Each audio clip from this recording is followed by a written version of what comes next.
wlc.org. Cooler this week. Some showers possible by Wednesday. Mostly sunny for most today. Highs in the upper 70s to mid-80s. Roanoke at 60 degrees. Charlottesville 62. Richmond 66. When calculating statistics becomes political. Marketplace Morning Report is supported by Bitwarden Password Manager. This back-to-school season, a password manager can help students and teachers log in securely across all accounts and devices.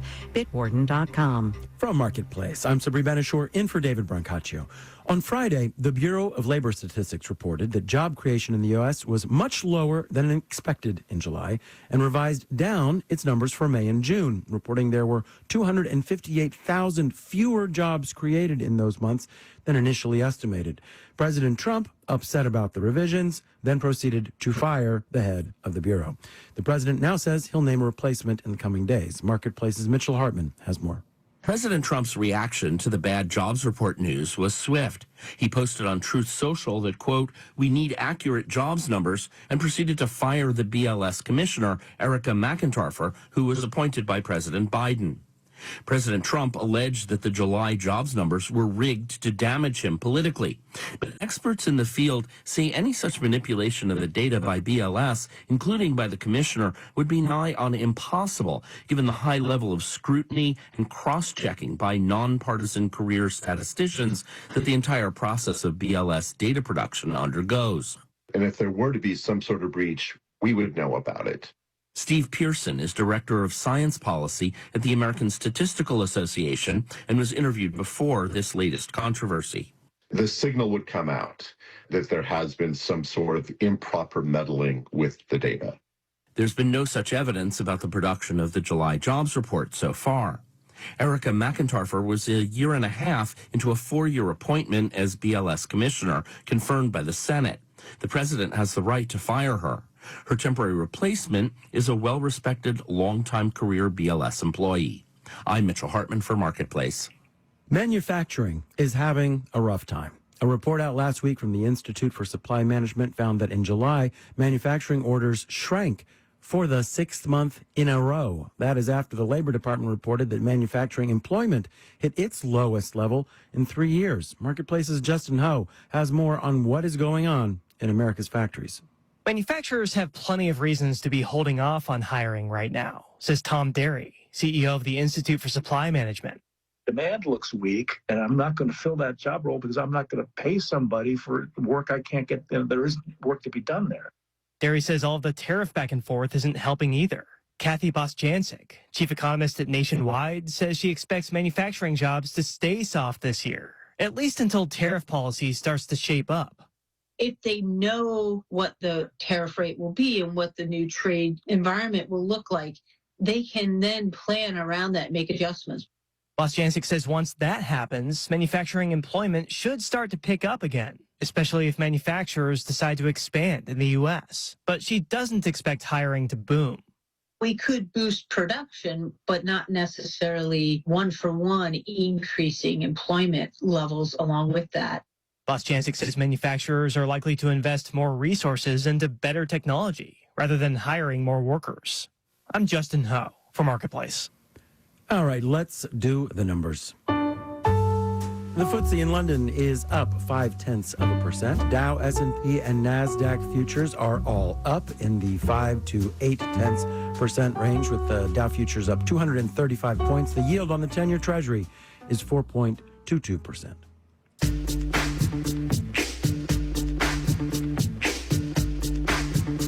Marketplace Morning Report is supported by Yubico, makers of the YubiKey. YubiKey helps protect important digital applications and services. YubiKey, still undefeated, the original passkey. More at yubico.com.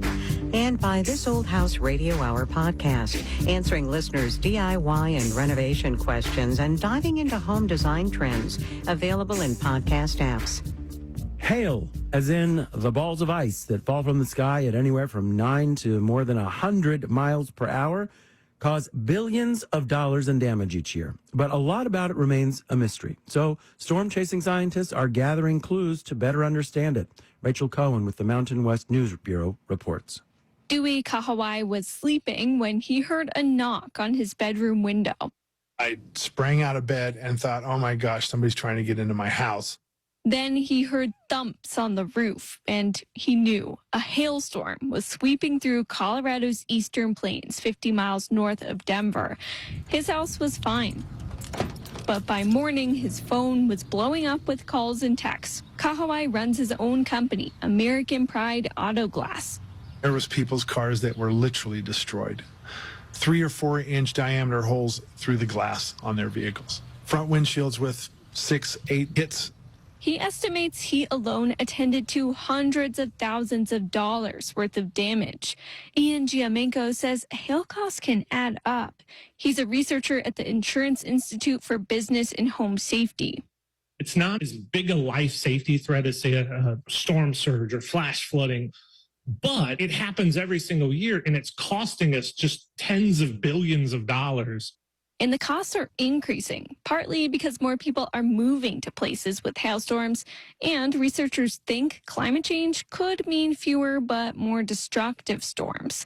But Giamenko says there's still a lot we don't know about hail.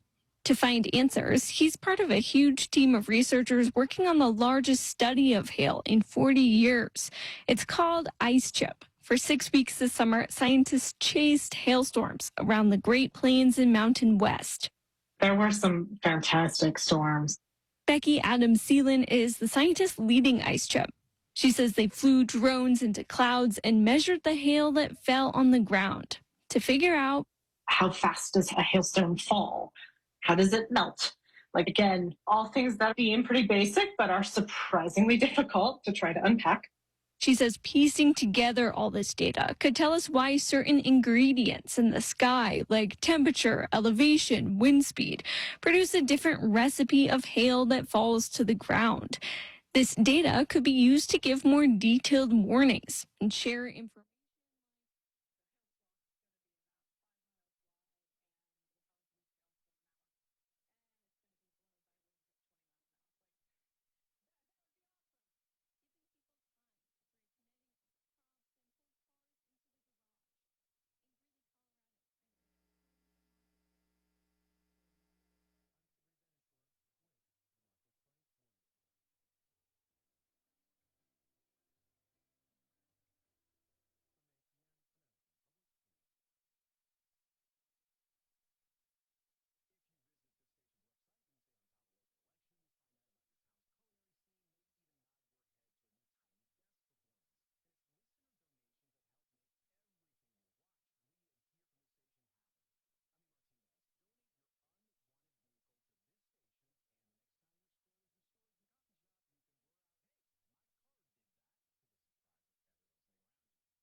Good morning, everyone, and welcome to City of Roanoke City Council joint meeting with the Economic Development Authority. Just a couple of quick announcements before we get started. City Council meetings will be televised live and replayed on RVTV Channel 3 on Thursdays at 7 p.m. and Saturdays from 10 a.m. to 5 p.m. And now video streamed live through youtube.com at Roanoke, Virginia. So that's a change. Make note of it. Thank you all. I also want to, and we'll do this again at 2 o'clock, but you all probably have noticed a refurbishing of the City Council chambers. And I want to thank Dr. Lydia Patton for her vision for this, and especially want to thank Deputy City Manager Sam Roman and our facilities team for making all of this happen in a very small window of time. So as you have opportunity, please extend your thanks to them.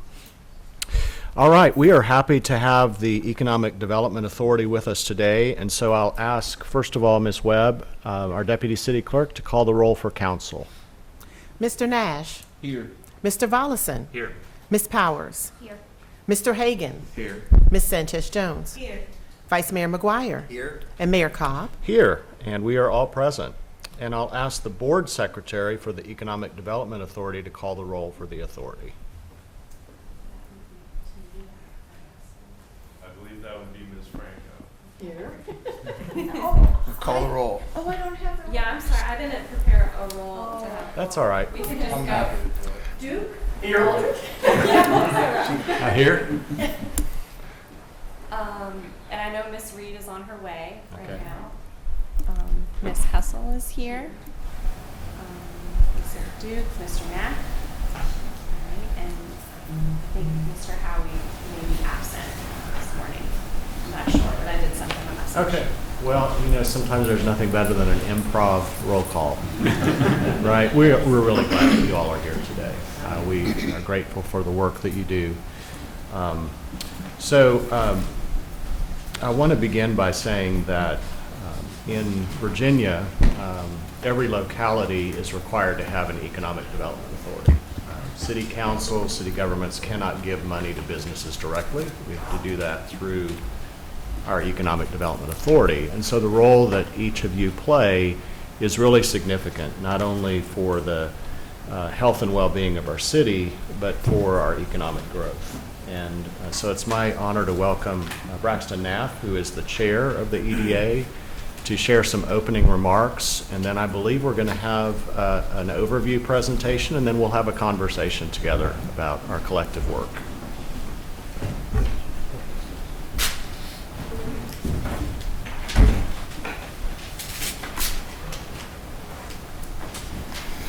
Thank you. Good morning, City Manager Turner, Mayor Cobb, Vice Mayor McGuire, and members of City Council. I'm Braxton Knapp, and I'm a member of the city's Economic Development Authority. We are honored to be here today. We have been extremely busy the past year and excited to share with you some of the many initiatives we have undertaken since we presented last October. We are blessed with a great team of both very engaged board members and extremely competent city staff. So at this time, I'd like to turn it over to our Economic Development Specialist, Elisa Cundiff, for our annual Economic Development Authority presentation. Thank you. You can pull it up. Okay. Thank you. I know you guys are seeing all my behind the scene notes. All right. Thank you.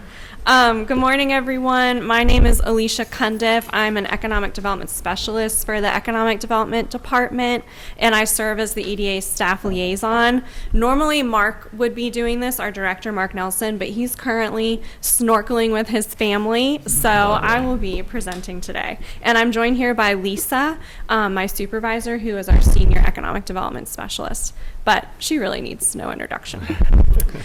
So I hope that you'll see this year has really been a strong year for the EDA with lots of new and exciting projects and new investment initiatives in our community. So I think I can use this. Perfect. Couldn't be any easier. Thank you.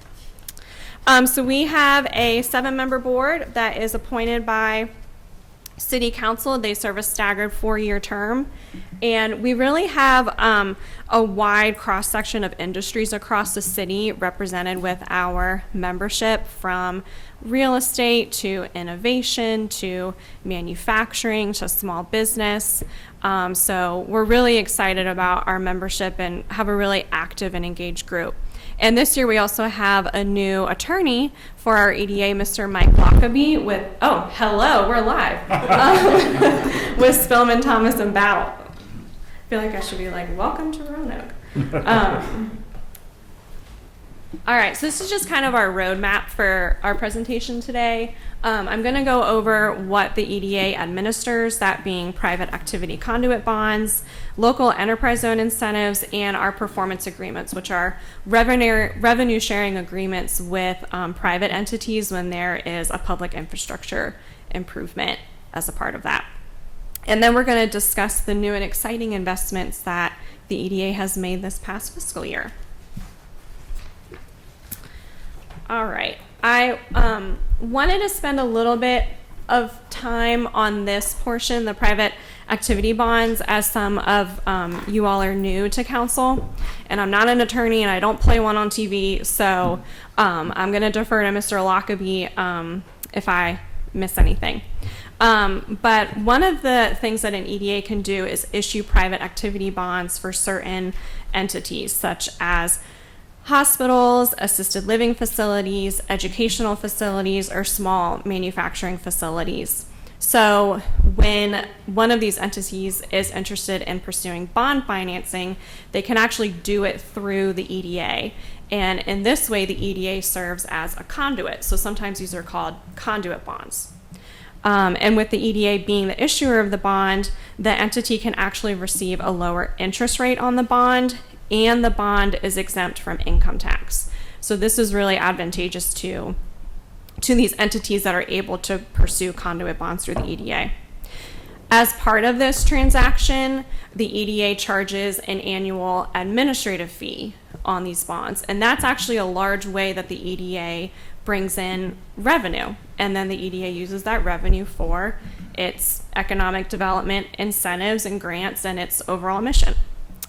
So an example, and I included a picture here, is the EDA did a conduit bond for Carillion's construction of the Crystal Spring Tower, and that's a picture of our members getting to tour that construction in 2023. And then an upcoming one that we have that you'll hear about later today, and we've spoken to you all briefly about, is Brandon Oaks is pursuing a conduit bond through the EDA under Virginia Lutheran Homes. They're expanding their independent living facilities. So, did you have anything you wanted to add, Mr. Lockaby? No, ma'am, you covered it. Thank All right, he's trained me well. Okay. All right, I wanted to talk about a few of the things we've done this year with our income, which, again, going back to conduit bonds, that's part of where the EDA gets its income from. So the first one is we gave the Downtown Roanoke Ambassador Program an $80,000 commitment. You all have probably seen the ambassadors around downtown. They offer beautification services, hospitality, and outreach to make our downtown a safe and welcoming place for our residents and visitors. We have given $100,000 over 5 years to RAMP, the Regional Accelerator and Mentoring Program, which is a part of the Roanoke Blacksburg Innovation Alliance. RAMP is a 12-week program to help startup companies grow in the Roanoke region with access to mentors, capital, and business resources. And I included a picture here of the two gentlemen who founded Tiny Cargo. They're an example of a company that participated in RAMP. And last year they chose to locate their lab space in the city, and it will actually be the first clean room for commercial biotech and manufacturing in the region. Just to explain what they do, it's not specific to the EDA, but if you just don't know what Tiny Cargo is, they manufacture exosomes for worldwide supply and Zolacta, if I pronounced that correctly. I'm looking to Aileen. A drug therapeutic targeted to treat radiation exposure and as a radioprotectant during cancer treatment. Lastly, that third picture there is a rendering that we received from the Roanoke Parks Foundation. That is a hub that's going to be at the new Mill Mountain Trails that they're constructing. And these, so this is going to be the kickoff point for the new trails at Mill Mountain, and it's going to have some educational elements, and there's going to be some easier trails for children as well. So that was another discretionary grant that we gave out this past fiscal year. All right, another role of the EDA is to administer performance agreements on the city's behalf. And these are the 3 performance agreements that are currently active. A performance agreement can be structured in a few ways. One way is the EDA provides funds to developers once they meet certain benchmarks. So a good example of that would be the Bower, the former Campbell Court project. That is how that one is structured. Another way it can be structured is by rebating certain taxes on an annual basis, and that's all detailed in the performance agreement. The bridges would be an example of that. So you all probably know these developments, but the bridges was a redeveloped former brownfield site. It includes restaurants and in the former ironworks yard and 284 apartments. It's right across from FBRI. And then we all obviously know Riverdale. Phase 1 is a $60 million investment with $10 million by the city. Plans for 375 apartments, restaurants, and commercial space. And then lastly, the Bower, $35 million investment, commercial and retail space. The Bower is the name of the apartments, which are 90 units, and courtyard and public plaza. I wanted to make a specific note about the Bower. There was a unique element in this performance agreement where the city gave the EDA the funds to manage in investments while those performance benchmarks were waiting to be reached. And then as a part of the agreement, the EDA was actually able to obtain and keep the interest earned on those investments. So thank you for that. Hopefully you'll see the investments we've made in the community with that interest earned. All right, I wanted to talk about our new initiatives. So this one I'm going to spend a little bit more time on as well. The EDA created the Business Equipment Incentive Program last year and funded it at $200,000. And really, the impetus for this program was as staff, we were going out on business visits, and businesses were really saying, hey, these grants and incentives that you offer are really great, but what would really be helpful is some type of grant or incentive around purchasing of equipment and just that high capital expense that purchasing equipment is. Also, as a department, we really didn't have any grants and incentives to offer for businesses that are outside of the enterprise zone, unless it's something like a performance agreement, which I just spoke about. So the EDA committed to create this equipment incentive program at $200,000. The requirements for businesses were they had to have 2 full-time W-2s, be current on all of their taxes, be operational for 1 year at a physical commercial location in the city. And it was going to be a 50-50 match with a max award of $20,000. And we opened it on November 1st, and the funds flew out the door. The money was fully committed in just 6 days. It was first come, first serve, and I'm telling you, November 1st was a busy day seeing all those applications come in. So we included here the list of recipients from last year, and the EDA has chosen to run this program again, and they upped the funding to $250,000 because of how popular the program was, and just clearly saw that there was a need. What we also saw as staff was a need to create separate categories this year. So we have a bucket of funding for the manufacturing and the industrial sector, and then we have a bucket of funding for the commercial and retail sector. And we also changed the requirement specific for the commercial and retail sector to just have 1 W-2 employee, because there were a lot of small retail restaurants that were interested in applying, but they couldn't meet that 2 full-time W-2 employee to be able to qualify. So we really saw those changes as a way to kind of help the restaurant community here in Roanoke in particular. I did want to note on this program, the Commissioner of Revenue's office conducted an analysis for us of the equipment purchased with this program. And assuming the businesses keep the equipment for the full 5-year depreciation period, this will generate $266 in total revenue over the next 5 years for the city.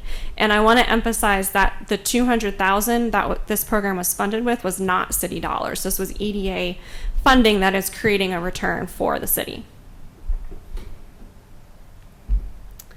All right, another program that we just launched is the Disaster Recovery and Resilience Fund. And the impetus for this was just a few businesses that have experienced disaster, whether that's natural or man-made, and we're seeking assistance. So this is a new fund that we have created that we're excited to see applicants for. It's funded at $100,000 with a max award of $10,000 per businesses. And again, another great benefit to this fund is you do not have to be within the enterprise zone to be eligible for this fund as well. So that's live on our website now, and we'll receive applications as needed. All right, lastly, we have the Walker Foundry site, which we're very excited about. The developers for the former Walker Foundry site in Norwich approached us about what's called the Industrial Revitalization Fund. It's managed through the state's Department of Housing and Community Development. And for this fund, local government has to serve as the formal applicant. So the EDA served as the formal applicant on behalf of the Foundry Realty LLC. We asked for $1 million loan. It's a low interest loan to the Foundry developers. And the total, I want to mention that the total funding for this program was only $4.5 million. We requested $1 million and we got our full $1 million. We found that out 2 weeks ago. So we were very excited about that.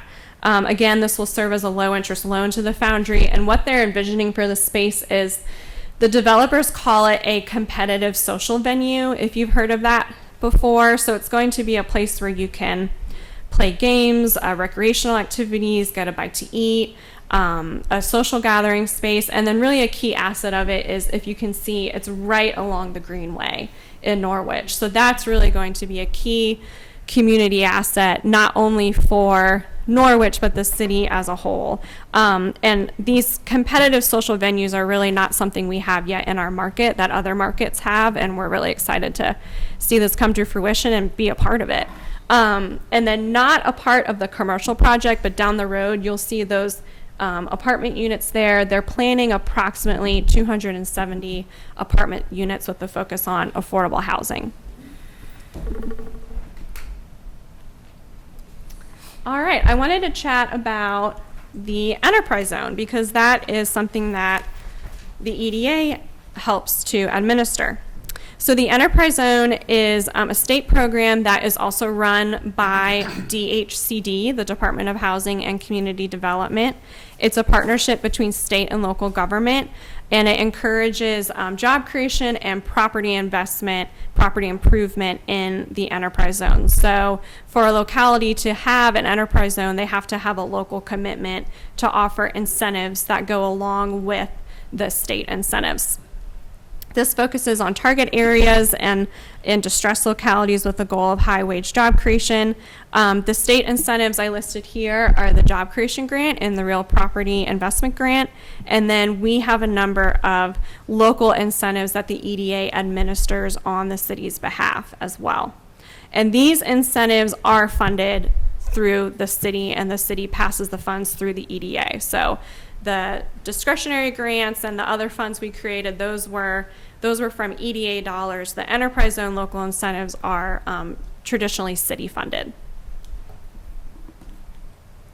I wanted to include a list of the businesses that received the real property investment grant this past year.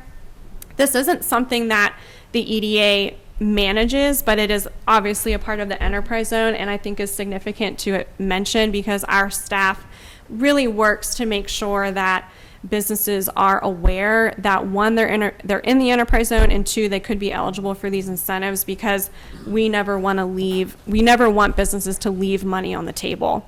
The previous fiscal year, there were only 2 recipients of this grant, and this year there were 7. So we were really excited to see that growth in the program. Our local facade grant program is our most popular program. I included a picture here of Brandon Surgical Arts. You probably all know this development. I know some of you came to the ribbon cutting. This project redeveloped an entire block on Brandon, and so they received facade grants as a part of that.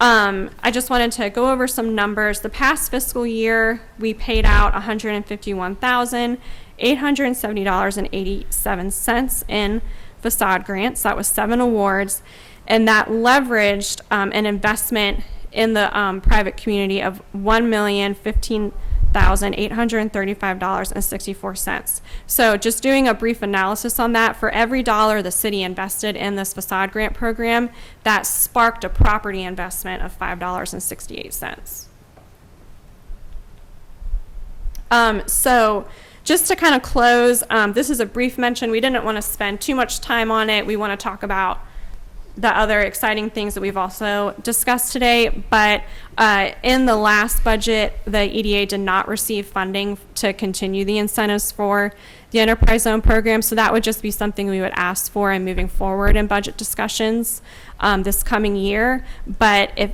the EDA did want to emphasize that if it can't happen in the budget this year, the EDA is committed to these programs and will fund the gap and to continue running these programs until that can be funded in the city's budget. And I included a picture of another facade grant recipient there, the French farmhouse downtown. All right. Does anyone have any questions specifically for me over anything that we've discussed? And then I know the EDA will chat directly with council members.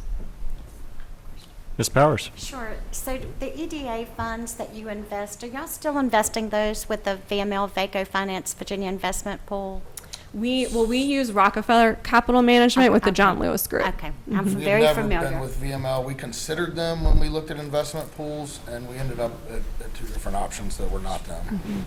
Well, I'm very familiar with Rockefeller Group, and they're great. But yes, if you need it to do funds that you need it liquid in a shorter period of time, the VIP is a very good one to look at. Okay. I still get their emails and follow like what the fund does, so it's something that we keep on our radar. So thank you for reminding us. Yeah, and they'll be at the VML conference that's going to be here in Roanoke. That group will be here if you want to reach out and talk to them. It's in October. October. Okay. We'll get that on our calendar. 11th through 14th, I think. Okay. Thank you. Yeah. Anything at the VML conference that would be of interest to us as an EDA? I know they're going to be here, but I'm not Possibly. familiar The with schedule hasn't yeah. been listed yet, but we can certainly keep you informed about that. It's nice that we're able to host it this year. Mm-hmm. Definitely. Can you talk a little bit about the Housing Trust Fund? Yeah, so last year the EDA committed $225,000 to the city's Workforce Housing Trust Fund that is managed through TAP. I believe, if I remember the specifics of that program, it's a low interest loan to developers. We can inquire further on an update on that fund, but it's not directly managed by the EDA. But am I right that we did the funding? Did we do the funding through EDA? Yeah. Okay, that's just wanted to share that connection. Mhm. Yeah, and I believe the original amount was $2 million from the city through ARPA Yes. funds, and then you all added the additional The investment, 225. right? The I 225. think the city went straight to TAP, and our funds went straight to TAP to start. Yes. Because TAP manages it. Yes. Right. Thank you. Yeah. Any other questions? All right, thank you. You get a gold star. That was a great presentation. It was very thorough. If you can share that with us, Absolutely. that would be really helpful. We tend to get a lot of inquiries about the investments that we're making through the EDA and how all of this helps grow our economy, and this was fantastic. Yeah. So we're just open now for conversation. I appreciated you all sharing your funding request. That's very helpful for us to know as we're going into year-round budgeting conversations, so thank you for that. What other things are of interest to you all as an EDA that maybe you didn't, Alicia didn't cover, but things you kind of see forecasting or initiatives you'd like to explore in the future? Go ahead if you're ready. Well, Ollie's idea about the Yeah, we're in the early stages of looking at some potential venture capital help or trying to fund that in the area. We're constantly working on affordable housing and trying to find different funds or sources to be involved in that, of which we just discussed one. There's been a couple others that hadn't necessarily come to fruition yet, but are being in the works. I know the Foundry has a large component that's not just apartments, it's going to be townhomes that are for sale. We're looking at other loans that come through the state. So let me explain that the IRF, the Industrial Revitalization Fund that's coming from the state through the EDA being loaned out to the Foundry, that money is going to be paid back on a 20-year prime -2 interest rate. That money will stay with the EDA and can be loaned out for similar projects in Roanoke in the future. So that money doesn't, if the EDA ends up administering this program, which we have options of finding partners to do it, but if we do it in-house, then that money will come back to us and can be used for other industrial revitalization projects. We're also working with them to potentially go after another $5 million in funding that would fund affordable housing and home ownership within their project. It would be a similar type thing where if we agree to administer it, as that money's paid back, it could be re-loaned out for a similar project in the city of Roanoke. So there's a lot going on behind the scenes. I'm sure other members might have some stuff they'd like to share, but we stay active. We meet every month, even when we don't want to, it seems like. And just constantly have stuff going behind the scenes. Alicia and I do a lot of hours in between meetings, and our other members do a lot of stuff too, so we have a lot going on. And I'm sure there's other stuff I've missed if anybody wants to share anything. The revolving loan fund, the idea of a loan fund has been something we've kicked around for a long time because a grant is wonderful, but then you got to find the next source. And so we're hoping to create an engine, and Ollie's got a really great background to be a core part of that. We've tried. He's bringing some energy that's fantastic. We've got an engaged board. Alicia talked about this, but we represent lots of different industries, and different segments of the community. So it's a really healthy reflection of Roanoke and a thoughtful, engaged group. Our attendance is fantastic, and I've watched it. I've been on it for several years. Attendance and participation is continued to improve, and there's a lot of positive energy, I think, among the group. So that's great. I would just echo that we have spent a lot of time looking at affordable housing. So anytime anybody in this room can share anything with us, it's an eye-opening dilemma we have, guys. Well, I'm thinking, later this morning, we're going to receive some information about the new Hope and Home task force related to addressing homelessness, and many of those conversations are going to be related to creating more housing opportunities, and in some cases supportive services, but primarily this range of affordable housing. So at some point, I think it will be helpful for the task force to hear from you all about your discovery in this work and some of the things that you're coming across, because that partnership's really important. Yeah, and I'll just echo, because some of the thunder was taken. I'm in the housing business and real estate business, and I see firsthand some of the challenges, especially recently with housing prices increasing and not keeping up with incomes, and the need for first-time home ownership that could bolster that base of our citizens. So I, too, am grateful for all the discussion about housing affordability. Yeah, thank you, Kat. Other comments, insights? Lisa just wanted me to mention that council members are always welcome to come to the EDA meetings. We meet the third Wednesday of every month at 8 a.m. in the conference room in our economic development office. And Mr. Nelson always makes sure to send the agenda ahead of time to Ms. Turner, and we can send the agenda to you as well in case there's anything of interest. I know that this one in August will be discussing the foundry, and we'll be discussing that venture capitalist fund that Mr. Howie has introduced. And I will say, Mr. Walker, Ed Walker invited us to come and do a walkthrough of the Riverdale project. That was very interesting. It was great to see that and just kind of see what it's going to look like. So I encourage people to get in touch with him to do that. It's very eye-opening. The only thing I told him is, he said, well, you know, it's going to take 30 years. And I'm thinking, I'll be 98. I don't know that I'll make it. Maybe I can see half of it. But it was great to see that and just have the vision of what that's going to look like. So the Walker Foundry, as that progresses, I think it would be great if people could go up there and take a tour of it. Because I think it does help us understand what that does and how that brings our city together for the future of other businesses coming. So thank you all for the work that you do. I really appreciate it. Thank you. Yeah, Mr. Follison. I was kind of wondering, what is there any synergy between the EDA and what's going on in our innovation corridor, like the Johnson & Johnson labs? Is there an update on where those are? I know that the clean room that I think they're adding to that is supposed to be for tiny cargo, and I know we've seen it being constructed, but if you could speak on that, that would be great. I know they're working on it. Aileen, do you have an update on the incubator space?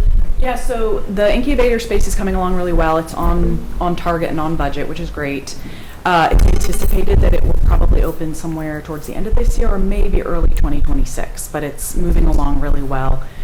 And there's been a lot of work to look into, you know, how to fill this building. We see it as a really exciting step towards really growing that innovation and startup sector here in Roanoke. So it's a really good time, and the EDA has been very supportive. So the support that RAMP received, which Alicia mentioned, that is very much connected to those efforts as well, because that also goes towards these startup companies that could potentially eventually be in that building, for example. Thank you. Well, just to build on that a little bit, I was really happy to hear about your conversations related to building venture capital, because I know that's a conversation not only in the Innovation Corridor, but with the Research Institute, with all of these kind of mind-blowing efforts that are emerging through research and RAMP and both startup companies and well-established companies. Is there anything else that you want to add to that in terms of what you're seeing and how the city can be supportive of those efforts? Yeah, I think so. To your point, I think we have a wonderful pipeline here. So we have, you know, FBRI here. We have, you know, Virginia Tech, to their presence in the region certainly will also kind of drive companies towards that incubator, we're hoping. And, you know, the venture fund will be an important source of funding, because obviously capital is something that these young companies are always looking for. So we have some sources of capital here in the area, and so building that is always going to be important. I think, you know, what we have seen going towards that, the support that we have already received from the city has been a vital part of that incubator and growing that sector already. So continued support along those along this path is going to be really important for the continued success. Yeah, but I would like to just point out that already the city has been incredibly supportive of that, and I know everyone who's been on that project is very appreciative of the attention and the support that the city has already provided. Thank you. Yeah. This is a fund that probably won't debut till next year. We are very fortunate that we can move quickly on things, but this is the type of thing we want to go a little bit slower and make sure we get into this in the proper way. That makes sense. Yeah. But it'd probably be something that comes out in the first quarter next year. Okay. Yeah, Mr. Vollison? Sorry, I'm just having thoughts, so it's early. One of the things that I know that we're trying to do here in Roanoke is bring in some more retail partners. And I was just wondering how that is, what the status is or how that's going. Because I know that, you know, if we had a Trader Joe's, we'd probably have a population of 1 million by now. And we'd all have a lot of food at our homes. Yeah. Brady Lawrence, who is on my team, she is working in conjunction with the city of Salem and with Roanoke County on the retail study, and that is going along quite well. She also attended the International Shopping Center Council meeting in Las Vegas in May, and has made numerous contacts. And there's so much of this that is behind the scenes that we really can't talk about it. But we do know that Trader Joe's will not be making additional decisions until next year on new locations. But Brady's done a stellar job in connecting with these developers, and you will see some, I think, great things come into fruition in fiscal year 25-26. So just hold on. We just can't talk about this. Can I have a hobby lobby too? Yes, right. I just wanted to add the consulting firm that Brady is using is called Retail Strategies, and it's a partnership with Salem and Roanoke County, and the EDA funded the city's portion of paying for that consultant, and they have really been worth every penny, because anytime she has a question, they know the contact, they know who to reach out to, or she'll pitch, what about a Hobby Lobby in this space? And they'll say, well, we'll run an analysis, and it's fascinating. They can run an analysis of, well, a Hobby Lobby or a Planet Fitness typically goes next to these tenants, and it doesn't work in this square footage, or they want to be out of Main and Main, or so it's really been a strong investment. I will tell you that she is on the phone with individuals every single day. So, and sometimes we do joint meetings with them. We're like, we've got to call them now. So we all sit down and we call them. So it's going really, really well. So thank you. And thanks to the EDA for your help with that. That's great. Other questions or comments? Yes, Vice Mayor. Thank you, Mayor. I just want to say thank you for everyone coming, and I appreciate the conversation. I also got to do a tour with Evelyn of the Riverdale site, and then I got to do a tour with Councilman Bollison of the Foundry site, and those are both so impressive, and I believe they will succeed and come along, and I think they'll just be so transformational for those neighborhoods and for the city as a whole. And I know that I learned a lot today. I know that you're working on a lot more than housing and supporting our economic development in a lot of ways, but we are all very focused on housing, and I was just really impressed by those projects. And so thank you for your work and contributions and everything you're doing, because, again, it could be 10, 15, 20 years before some of this is fully online and we see the full impacts, but I think that it'll be really fantastic for these neighborhoods in the same way that the River House was in Wasena really transformed that neighborhood. So thank you all very much. I'm excited to support you and be a part of it. Thank you. Thanks. Anybody else? I'd like to just add one thing that's really important to everybody in this room. Roanoke City is doing a fabulous job of managing things, and the EDA gets to support it. I would encourage everyone in this room to go out and praise Roanoke City and praise all the things that we're doing for our community. It's good work, guys. I'm in a privileged seat to be able to see it, and I'm just very excited about it. Thank you, Ms. Franco. I appreciate that. I think we need to toot our horn a lot more than we do, so I appreciate that. All right. Well, thank you all for your presence here today and your time and your energy and your effort. I'm going to ask Chair Knapp to adjourn the EDA, and then I'll follow up with that. Okay. Thank you all for being here. We're adjourned. All right. So council's going to take a brief 5-minute recess. We'll come back to these tables for our briefings and our action items. Okay.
All right, welcome back everyone to our continued morning city council meeting.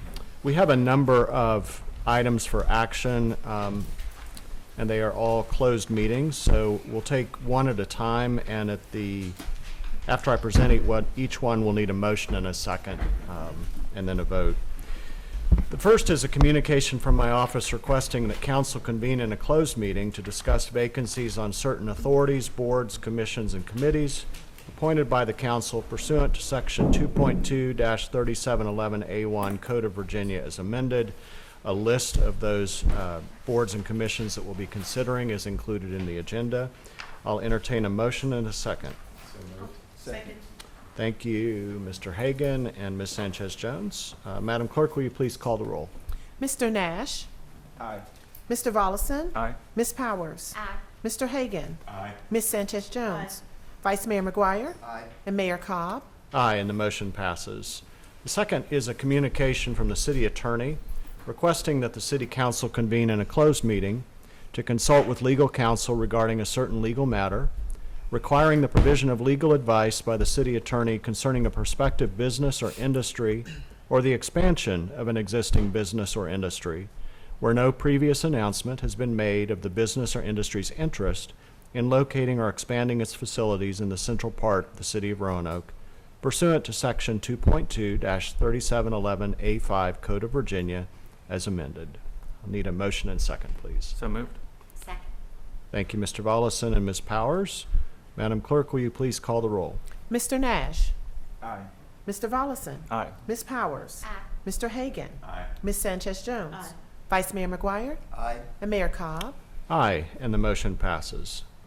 Third item is a communication from the city attorney requesting that council convene in a closed meeting for the purpose of discussing possible disposal of publicly owned property, where a discussion in an open meeting would adversely affect the bargaining position or negotiating strategy of the public body, pursuant to section 2.2-3711A3 Code of Virginia as amended.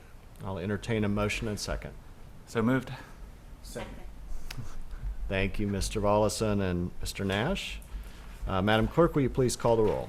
Mr. Nash. Aye. Mr. Volleson. Aye. Ms. Powers. Aye. Mr. Hagan. Aye. Ms. Sanchez-Jones. Aye. Vice Mayor McGuire. Aye. And Mayor Cobb. Aye, and the motion passes.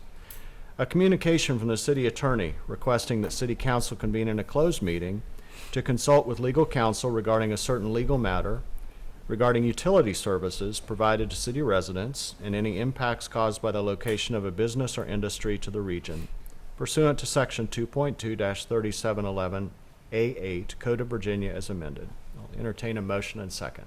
I made the motion. Second. Thank you, Ms. Powers and Mr. Hagan.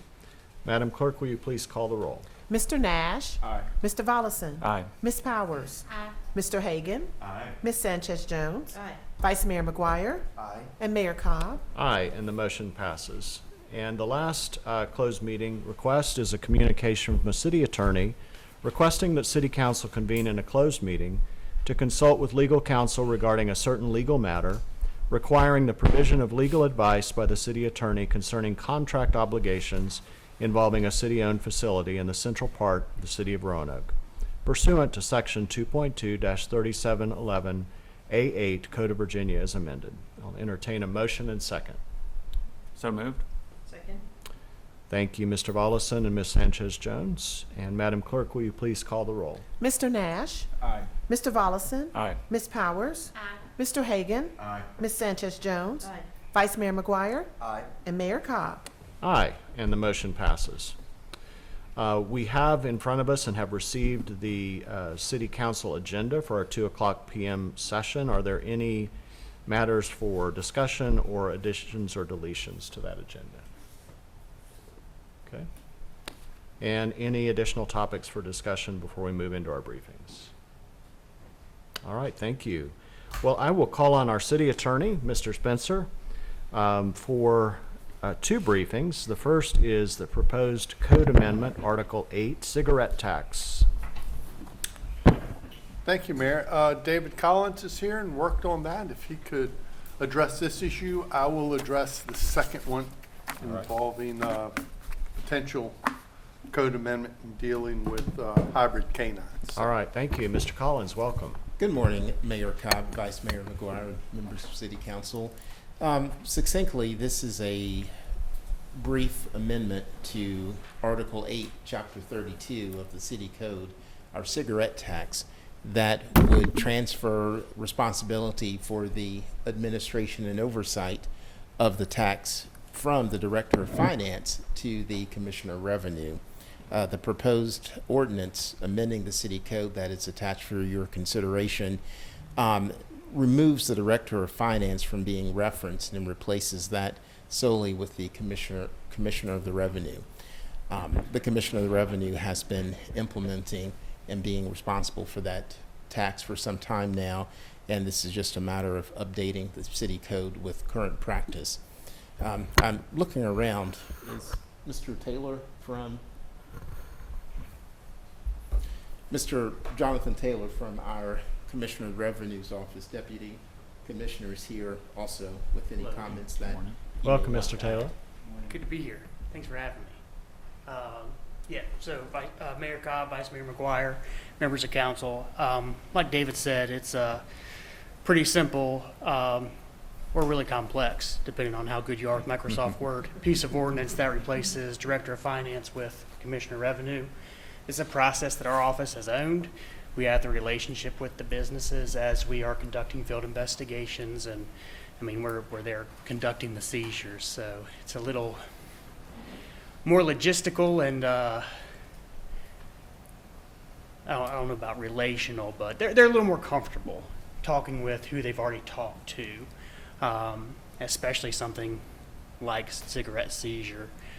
So it's a little more easy for the businesses to navigate, makes things easier on us, makes things easier on the Director of Finance. We're not locking a garbage bag full of cigarettes in one locker and then walking them upstairs, or, you know. So, any questions? Questions from council? So next steps for this ordinance, will there, walk us through that a little bit. Well, we will present this on your next council agenda for adoption, barring any considerations or concerns. Okay. Thank you, Mr. Collins. Mr. Taylor, any other questions or comments? I do have one Ms. question. Powers? Just from remembering. So once you do the seizure, and I think what I've read in there, the penalty to get that back is, I was a little confused about that, because there was one part that said 10 cents, and then there was another part that said 50% or something. I thought they had to pay the tax as if they had obtained the cigarette stamp. Am I wrong about that? So how does that work? There is a penalty that has to be paid, and that penalty is paid to the treasurer. Mr. Taylor? Yeah. There is a hearing that's described in the ordinance. In practice, we've already held that hearing because we're on site and we get to find out their story there, and Ryan can make his determination based on the evidence that we see while we're on site and when they come into the office to have that conversation with us. So if it is determined in the course of that hearing that this was done in a malfeasant way, right, they're trying to get around the cigarette tax, they're evading taxes, then there's that 50% penalty plus the cost of the taxes, and the cigarettes are then incinerated. There's no option for redemption in that case. If it's a case where, you know, we didn't know, we've got a corner store that doesn't do enough volume to purchase direct, they're not familiar with the wholesale process, this was a series of unfortunate events, they can pay 10% penalty plus tax, and there is an option for them to redeem. However, we do not have the machine available to apply the tax stamps. That is only owned by wholesalers. It's a pretty expensive and complex piece of equipment. So in that instance, they just pay the 10% lower penalty plus the tax, and unfortunately the cigarettes are still going to be incinerated in that regard. So Thank you. a whole lot for a little, huh? Other questions or comments? All right, thank you, Mr. Collins, Mr. Taylor. Thank you. Appreciate the information.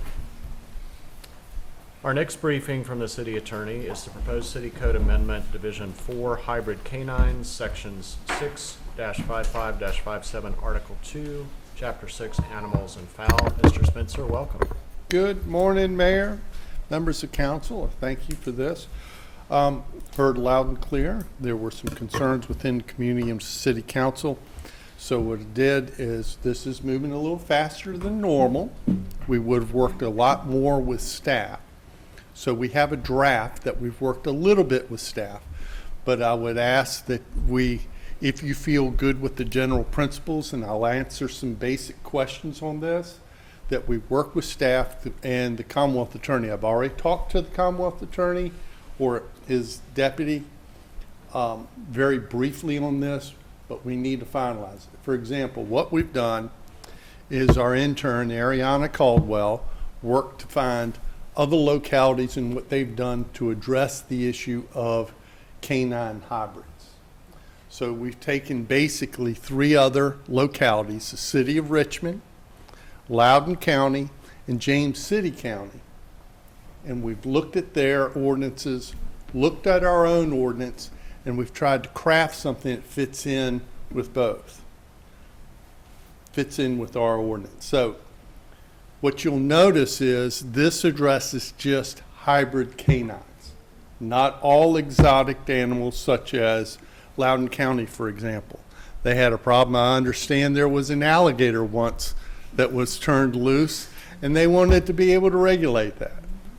Fortunately, City of Roanoke hadn't had that type of issue, so I have brought you just canine hybrids. Are we on the same page with council so far? Also have tried to address it, looked into the issue of whether someone is grandfathered. Instead of fighting, saying prohibiting all and losing on that where we didn't have regulations, we looked at what the city of Richmond did about allowing the grandfathering but registering it, canine hybrid or hybrid canines such as wolfhounds to be treated the same as dangerous dogs. Now, these are all canines. Please understand that you still have to register and get licensed and get rabies shots and the normal procedures that you would with any other animal, but they're heightened under this draft ordinance, that they'll be prohibited afterwards. But if you have them in the city council's not saying, oh, you have to either get rid of your dog or leave the city. These animals that are hybrids, mainly we're talking about wolf hybrids and coyote hybrids. What we're going to do is we'll work together. You have to register that animal. Then it's going to be treated just like a dangerous dog. Normally, you hear every dog gets a free bite. Well, these are types of animals that will not get a free bite if they attack another animal or bite a human being. They will be treated like a dangerous dog, and then they'll be disposed of accordingly in this draft. Still needs some work, but if in general council feels comfortable with the approach we're going down, I will then have it finalized and for consideration on the 18th. Here to answer any questions. I know this moved a little faster than normal, so I expect questions. When I was reading through the ordinance, it talks about how the hybrids would have to be housed. Yes, and that's one thing I'm working with. We're going in, there's federal standards, state standards, and then we want to make sure that we're in conformity with that as well as our other codes. So there's probably going to be some tweaking on that. That's in the definitional section that we address. Now, is that those requirements for housing, are they part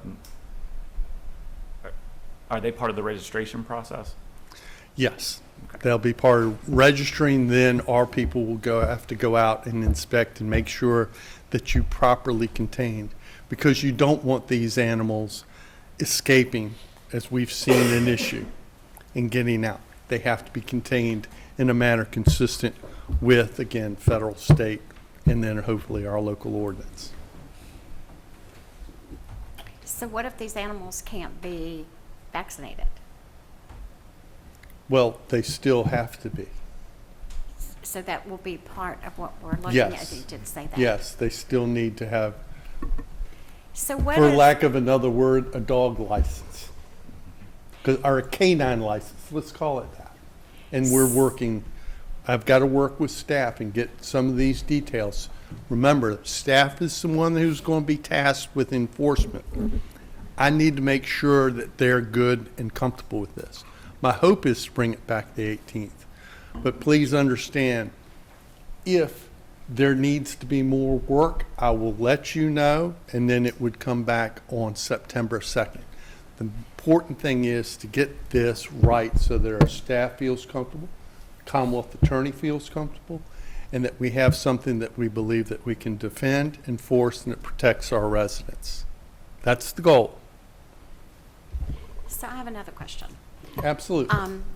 And this might be something separate, so help me understand this. Mhm. So the issue right now with why we're here, and we all know that we're here because of the situation that's happening with 4 dogs.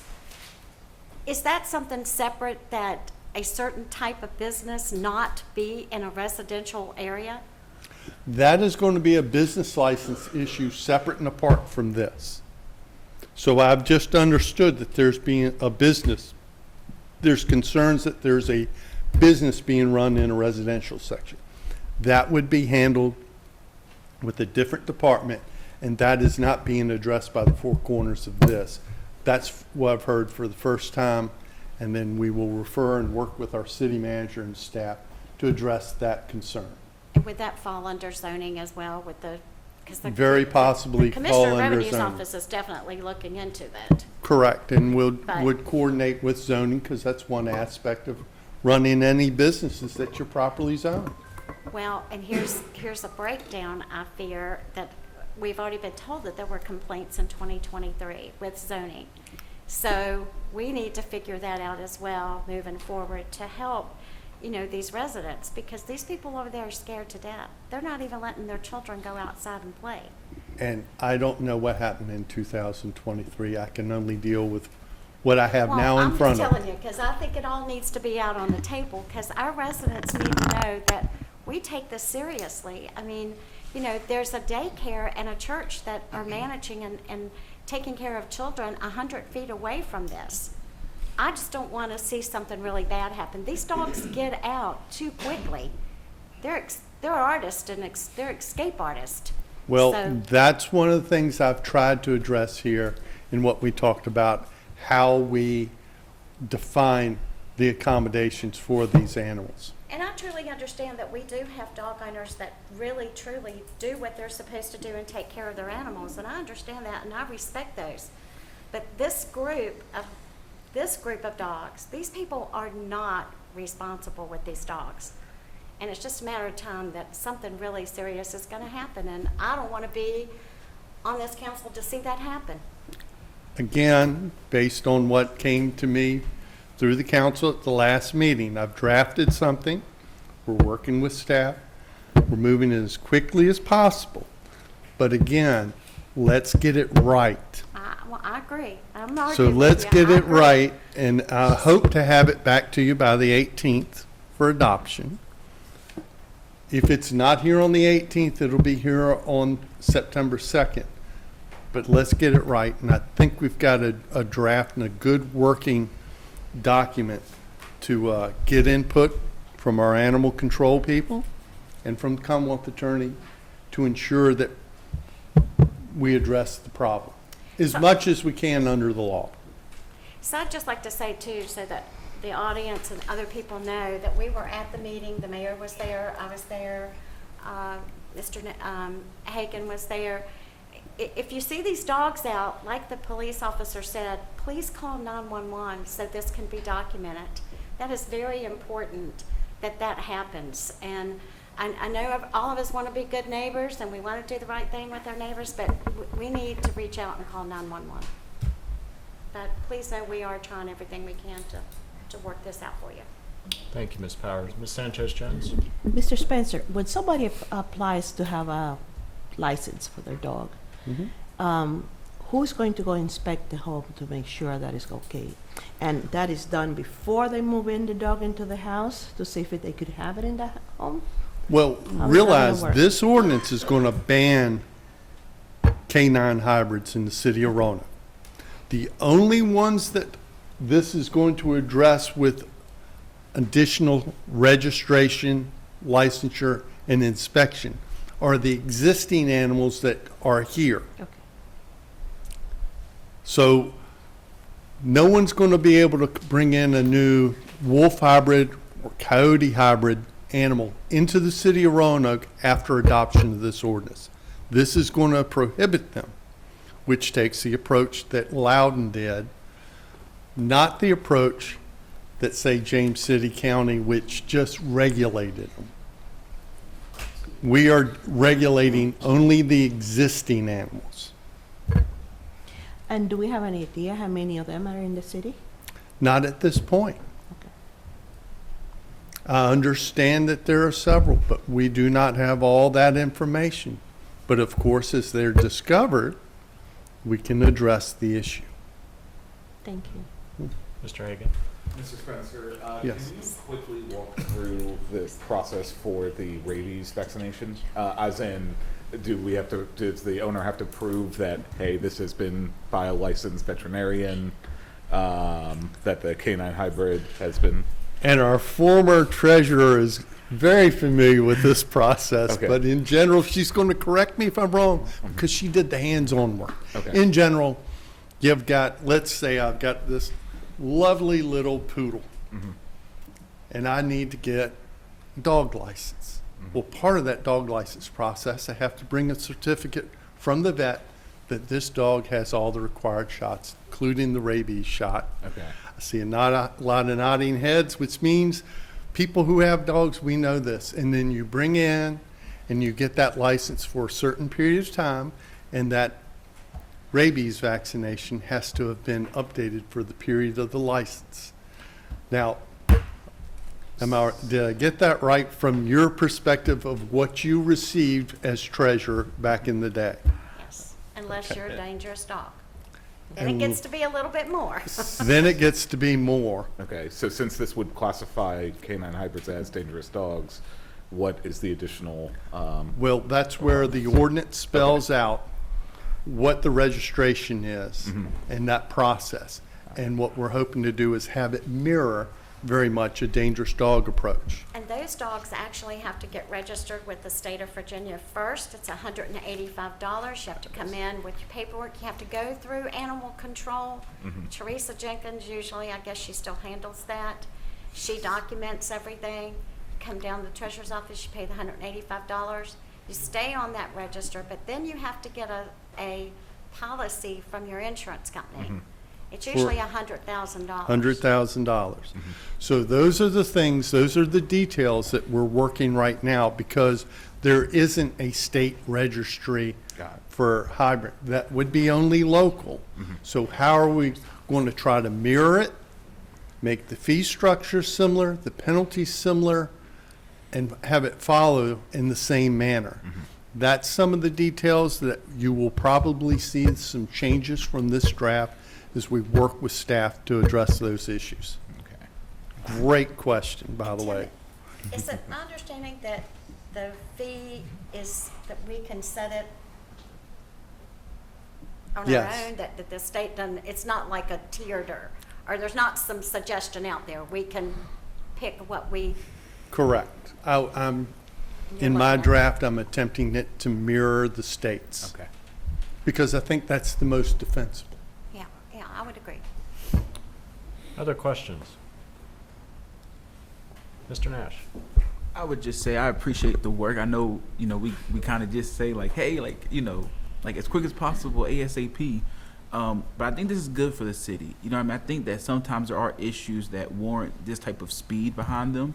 And I think, people always think of cities and municipalities as always kind of moving slow and taking forever to do things. And I think it's good that at some points or over time we kind of become adjusted to moving a little bit quicker when it comes to how we proceed on certain issues. So I think you and your team and Miss what's her? Cardwell, Miss Ariana Cardwell. Cardwell for her work as well. Yes, she's probably blushing while watching this at home, but that's okay. She did good work. Yeah. Other questions? I just want to make a couple of comments. As Ms. Powers shared, I was able to be at the Greater Direly Neighborhood Association meeting, and I really commend the neighborhood for their advocacy and their research. Their presentation to the neighbors was very thorough, highlighted specific incidents that had been reported, and then learned that there were other incidents that had not been reported, which, to your point, it's really critical. And all of these incidents center around one address where these wolf dogs, hybrid canines, are located. I do want to share, because they approved a motion at the meeting that said we support the City of Roanoke's efforts to remove canine hybrids from 3580 Windsor Avenue Southwest. That is the address of the business. I'm just stating that for the record. I think what I want to ensure that we do, so that we don't, to the extent that we don't have to have multiple steps. I know you're working on this from the legal perspective of the ordinance. And it's an ordinance for the entire city, for the safety in the entire Right. city. This is not an ordinance targeting one individual or Correct. one dog. This is something, a policy that council would like to say, we don't want hybrid canines anywhere in the city. Correct. I just want to be clear of that, Yeah. because So there are three, there are kind of three threads that are running through this. One is what you just said, a citywide ban. yes, The second is the grandfathered issue. correct. And even with the heightened regulations, I want to make sure that if those are not followed, that there is a mechanism to have the Correct. hybrids Just removed. as a dangerous dog that doesn't Right. follow those regulations will have consequences. And the third is, I would really love to see the planning department, maybe this is a city manager question, the planning department look at that particular zoning issue. And it would be great if we could have that come back as part of this. Yes, we'll be working directly with the city attorney's office. And Ms. Mayor, today's first day I've heard that concern. I know, and I understand that. Yes. Just in terms of a matter of efficiency. Yes, It would be helpful to do all of that at one time, absolutely. to the extent possible. Thank you. All right, any other comments or questions? Please extend our thanks to Ms. Cardwell Will and do. your team. We appreciate your work on this. Again, we appreciate the Greater Direly Neighborhood Association for your hard work on this and your care for not only the neighborhood but the city. And for those of you who are able to be here for this briefing today, thank you also for your attendance. Thank you, Mr. Spencer. Thank you, Ms. Mayor. All right, our next briefing is from our city manager, and I believe council received a handout related to this. This is a follow-up to my council member initiative on the creation of the Hope and Home Task Force, and I'm pleased to welcome Ms. Turner. Good morning, Mayor Cobb, Vice Mayor McGuire, and council members. This presentation is part of an important initiative brought forth by our mayor, and it's actually the first council member initiative of its kind aimed at tackling homelessness in our community head on. We're at a critical moment where the issue impacts so many lives, whether directly or indirectly. By focusing on compassion, dignity, and strong partnerships, we believe we can make a meaningful progress together. This effort is more than just about policies and numbers. It's about people, it's about families, it's about neighborhoods, and it's about building a community where everyone has the opportunity to thrive. I'm excited to walk you through staff's response to this councilmember initiative and some of our recommended key areas of focus for this task force. As you recall, at the June 2nd meeting, the Mayor's Hope and Home Councilmember Initiative was introduced. This is staff's response to that councilmember initiative. The City of Roanoke is part of the Blue Ridge Continuum of Care, which is a coalition of agencies, organizations, nonprofits, congregations, and individuals working to end homelessness in the Blue Ridge region of Virginia. Over the last 15 years, the community has seen a 30% reduction in homelessness. However, post-COVID, there has been a significant increase in unsheltered individuals and families. This highlights the need for a dedicated task force at this time. It is our hope that the task force will strengthen community collaboration and support, as well as develop a set of comprehensive recommendations, including housing options, and provide measurable progress models. We believe that homelessness should be rare, brief, and non-recurring. Staff recommends appointing local residents and business owners that represent a diverse cross-section of the community, particularly those areas that are impacted or can impact homelessness in our city. We believe a 12 to 18-month commitment is needed or required. Over the next 12 to 18-month period, the group will work collaboratively to develop and deliver a set of actionable recommendations to City Council and City Administration.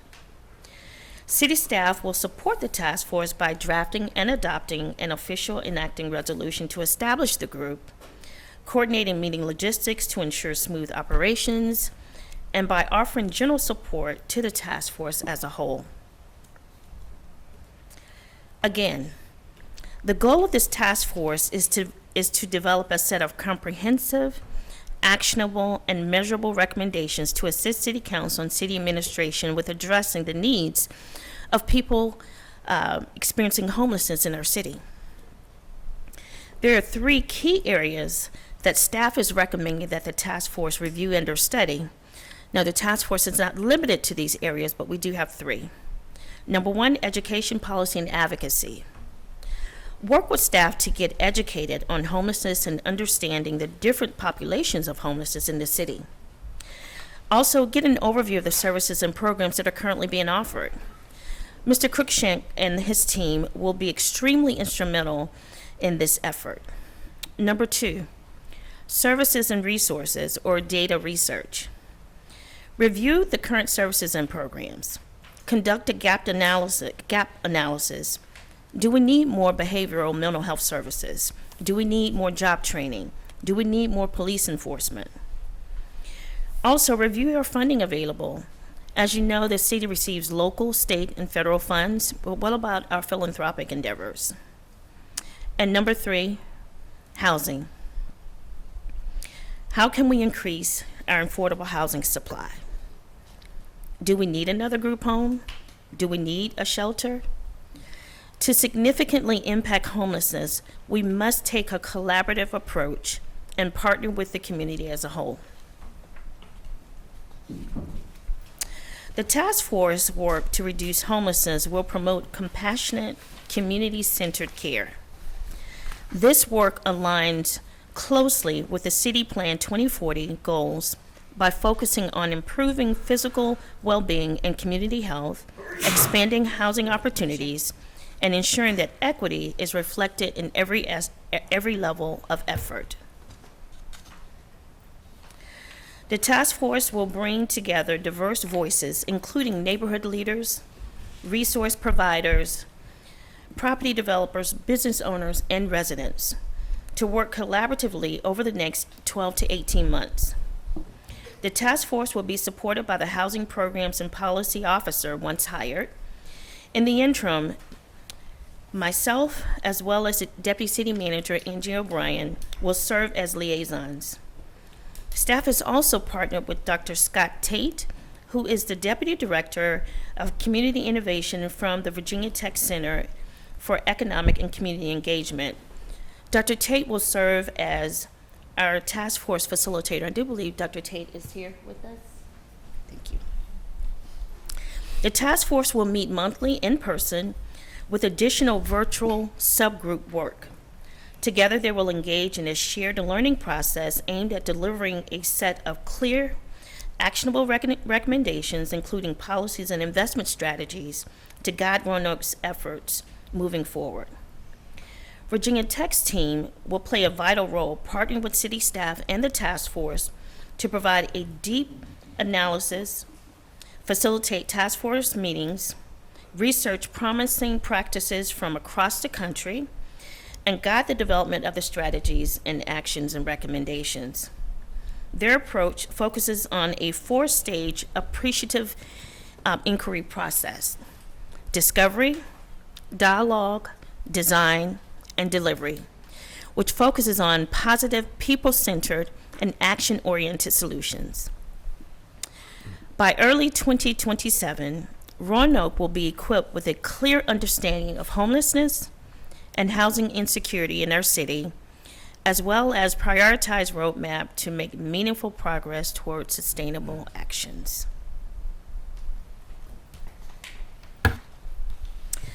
Thank you for taking the time to engage with this important initiative. Tackling homelessness is a complex challenge, but with our leadership of our mayor and the commitment of this council, we're laying the groundwork for real, lasting, sustainable change. This initiative is not just a document, but a call to action for all of us. By working together, supporting existing services, and centering compassion and dignity, we can create a community where everyone feels safe and valued. We look forward to collaborating with each of you in the task force as we move forward and turn these goals into results. I'm happy to answer any questions. Thank you, Ms. Turner. That was a great overview. Questions or comments from council? Mr. Volleson. Do we have the roster of who's on the task force? We'll be announcing it at 1 o'clock. Oh, okay. At there. Sorry. No, it's a good question. Very good. What did he say? What was his question? The question was, we have a roster of who's on the task force. We do. And at 1 o'clock this afternoon, we'll be holding a press conference in here to share some of the information that you just shared. I'll be sharing some additional information. We'll introduce the task force at that time. Question. So where it says on the last slide, I believe it's second to last slide, where it says cost contract $17,000, miscellaneous $5,000. Yes. What does that encompass? Yes. So we have partnered with UVA. I'm sorry. Virginia Tech. Virginia Tech. Sorry. I'm sorry. I caught it real quick. For 18 months. Okay. For the facilitation, for reviewing best practices and bringing back real recommendations, they have given us a extremely discounted rate to do that process for us. Awesome. So that would be for Dr. Tate and his team. And the $5,000 is just miscellaneous, and whether we need to, make copies, snacks, all of those things. Okay. Perfect. Thank you. You're more than welcome. Other questions? All right. Thank you, Mr. Turner. Sure. Thank you, Mayor. And I just want to say, Ms. Turner, thank you very much, and I appreciate this initiative. I'm really looking forward to seeing what we hear back, because I think we hear from a lot of people that are frustrated and also heartbroken and sort of some combination of that sometimes from what they're seeing in their neighborhoods and around our city.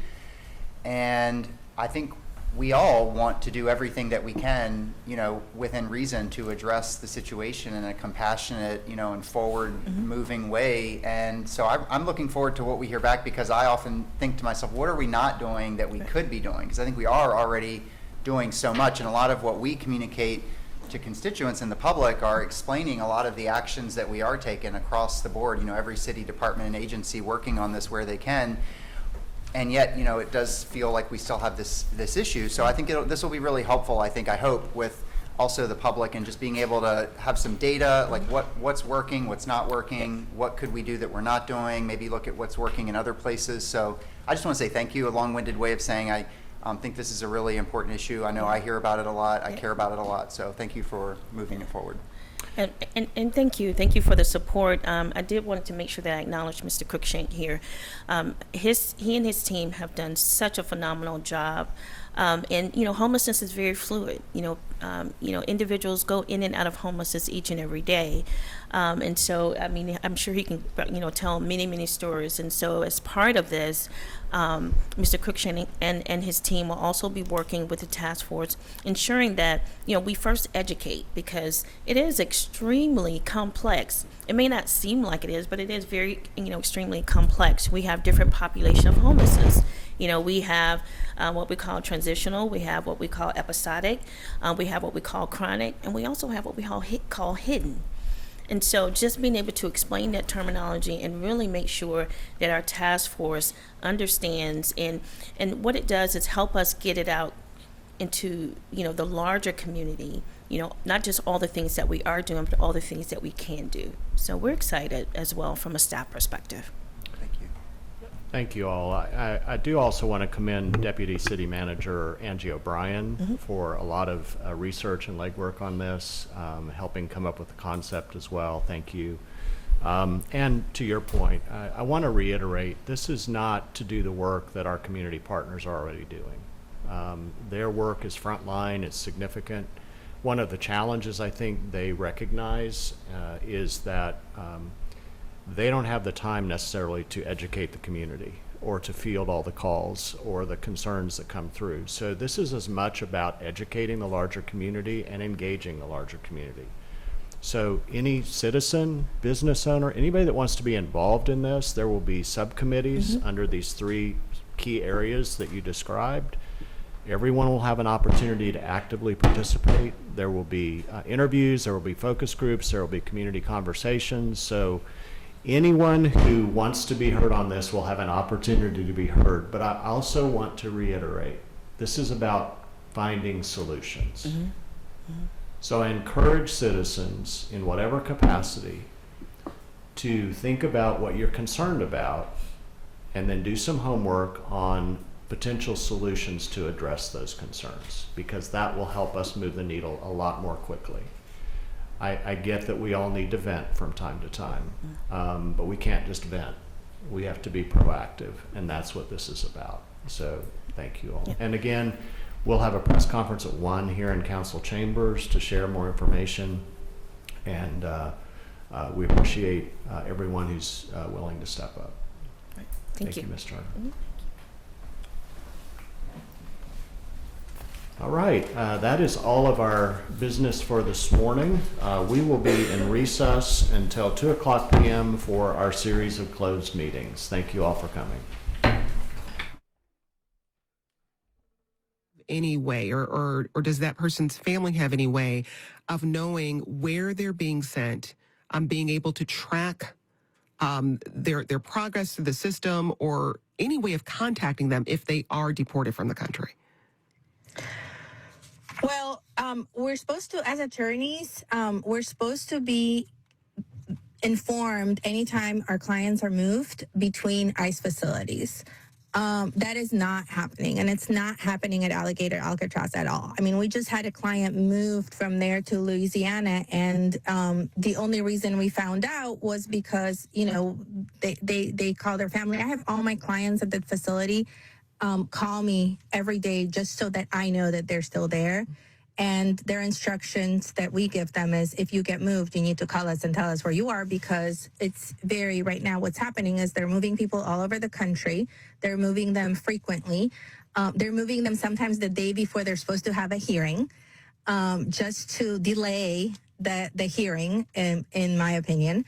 And yeah, there's really no way to know. And if they're removed, we will find out when they call their family from wherever they're removed to. And it's very scary, and it's not supposed to work that way. And again, a lot of these people have hearings that are supposed to be coming up, or have open cases,